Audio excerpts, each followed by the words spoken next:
Senator, would you take a couple questions maybe? I'm happy to. Maybe just 2 quick questions. Sure, whatever. Yeah. Yes, sir. This country supposedly believes in the separation of church and state, and yet several of your competitors strongly mix their religious views with politics. What are your feelings about that, and the teaching of evolution in public schools and so on? Separation of church and state is not in the Constitution. Those words do not appear. The words free exercise of religion do appear in the Constitution. Our founders never intended for religion not to be anything but actively involved in the public debate. In fact, Madison called it the perfect remedy. What the First Amendment allows is for people of no faith and people of faith and a variety of different faiths all to come into the public square, all to have their voices being heard, robustly argued, and then let the public decide after that debate what the course of our country is. What separation of church and state from those words are meant really come in many respects from the letter of Thomas Jefferson to the Danbury Baptists in Connecticut. And he said very clearly, separation of church and state meant government should not be involved in religion. He did not say religion should not be involved in government. In fact, he, as well as all the founders, argued just the opposite.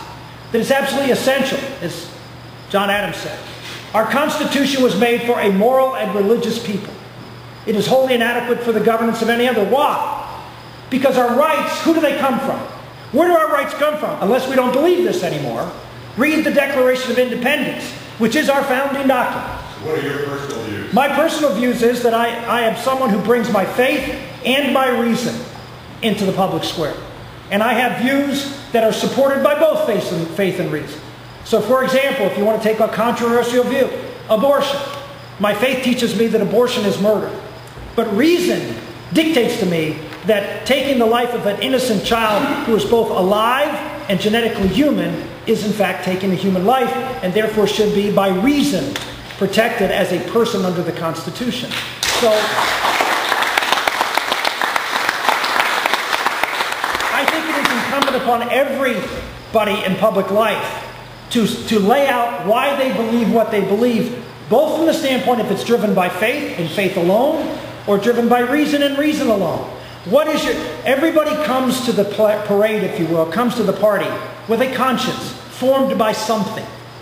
Most Americans, the vast majority of Americans, have that conscience formed by their faith. And that is a legitimate thing to bring into the public square. That faith as a guide is critical. I go back to our founding document. We are endowed by our Creator with rights. And those rights were given to us. That God just said, well, here are your rights, do whatever you want with them. No. No, God gave and our founders recognized this. There is a moral law, a natural law. Nature and nature's God, again, in the Declaration. Nature and nature's God, by which we are accountable to. And I always say that everybody focuses on the Constitution and says, the Constitution is what we live our country by. The Constitution, without the Declaration, ladies and gentlemen, is France in the Revolution.